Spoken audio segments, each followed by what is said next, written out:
नमस्कार जय जगन्नाथ जय श्रीरामचरित मानस पाठर आज अध्याय पाठ करवा 289 और 290तम दोहा। पूर्व अध्याय 288तम दोहा जाए पाठ करते पाठ करते मंडप सजा हो श्रीराम और सीता बह मंडप सजा चलती जनकपुर जनक रजा गोटे दूत पठे अयोध्यापुर दशरथ को डकई आने तो सही समय मंडपर सजासजी विषय सब पाठ चलता। तो आज आम आग को पाठ करवा तो डेरी नक आरंभ करवा श्रीरामचरित मानस बालकांड चौपाई। ता पूर्व गोटे कथा कि चैनल जो मैंने नुआ अच्छा दयाकोरी चैनल को सब्सक्राइब करूँ और वीडियो पूरा देखूँ पूरा देखिले भल लगे और जदि भल लगुच तो लाइक टे करूँ और शेयर करूँ। तो आरंभ करवा श्रीरामचरित मानस बालकांड चौपाई। ऐसे सुंदर और उत्तम बंधन बार बनाए मानो कामदेव ने फंदे सजाए हो। एपरी भाव सुंदर उत्तम उत्तम भाव फूलमाला सब गुंथा होता जपरी जना पड़ता जमीक कामदेव निज हाथ में ही से फंदा तैयारी अनेको मंगल कलश और सुंदर ध्वजा पताका पर्दे और चंवर बनाई अनेक प्रकार मंगल कलश और सुंदर ध्वजा पताका पर्दा और चंवर मान सब तैयारी करा जिसमें मणियों के अनेक सुंदर दीपक है जो कि मणिर अनेक प्रकार सुंदर दीपक सब जलु। उस विचित्र मंडप का तो वर्णन ही नहीं किया जा सकता। से विचित्र मंडप वर्णना करी ही है नहीं। जिस मंडप में श्री जानकी जी दुल्हिनी होगी जो मंडप रे जानकी बधु बेश बसवे से मंडप वर्णना करी ही है नहीं। किसका भी की ऐसी बुद्धि है जो उसका वर्णन कर सके। क्यों कबीर एपरी बुद्धि अच्छी जे कि से मंडप वर्णना कर जिस मंडप में रूप और गुण के समुद्र श्री रामचंद्र जी दुल्हे होंगे जो मंडप रे रूप और गुण समुद्र श्री रामचंद्र बर बेश बसवे वह मंडप तीनों लोकों में प्रसिद्ध होना ही चाहिए।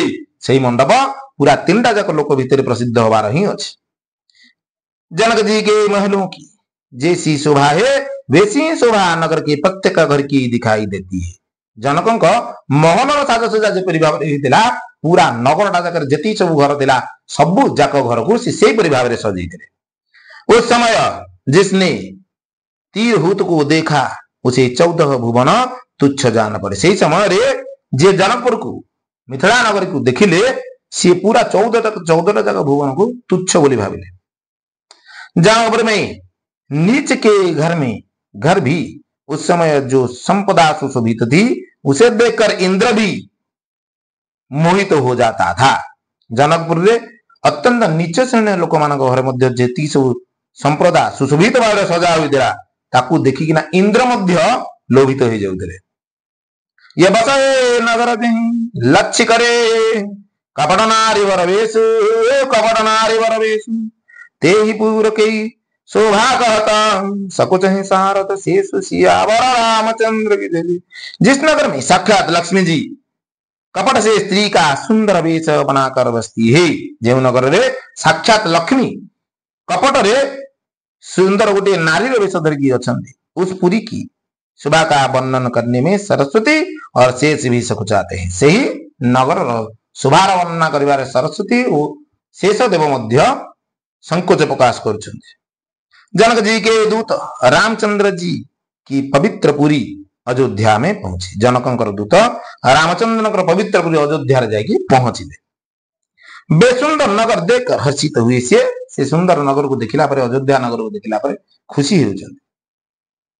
राजा द्वार पर जाकर उन्होंने खबर भेजी। राजा दशरथ जी ने सुनकर उन्हें बुला लिया। तापर राजा द्वार पर जाकि ना खबर पठेले कि जनकपुर दूत आसचंदे।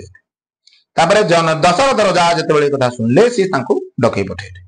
दूत ने प्रणाम करके चिट्ठी दी। प्रसन्न होकर राजा ने स्वयं उठकर उसे लिया।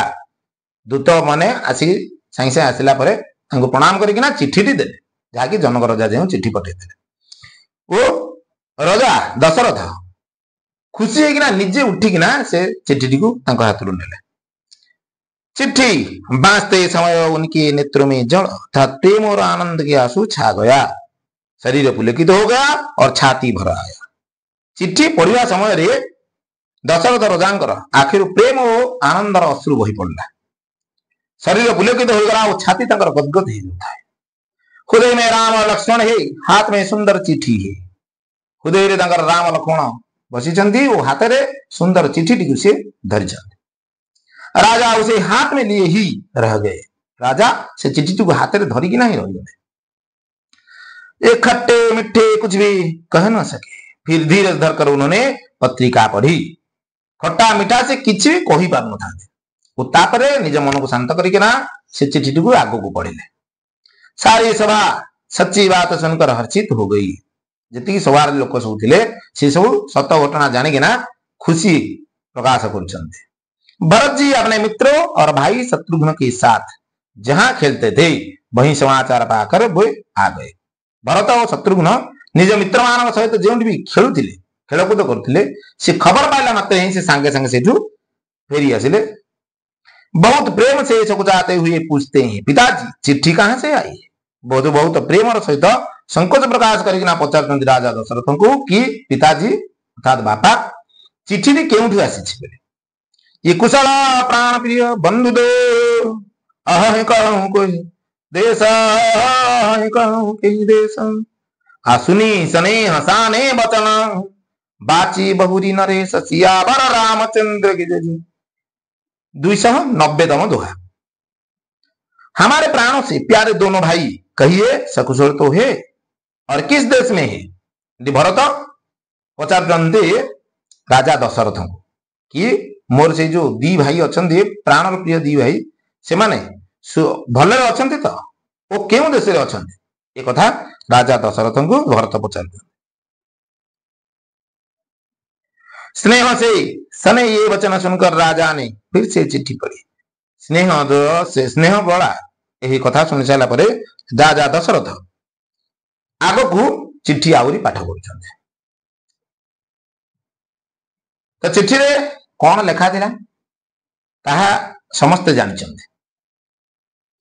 तो आग को आमे आसंता अध्याय आग को आहरी पाठ करिबा। तो आज पई एठी रहउछि। विषय वस्तुटी किपर लागिला आपण माने कमेंट रे जणाइबे। रहिलु जय जगन्नाथ जय श्री राम।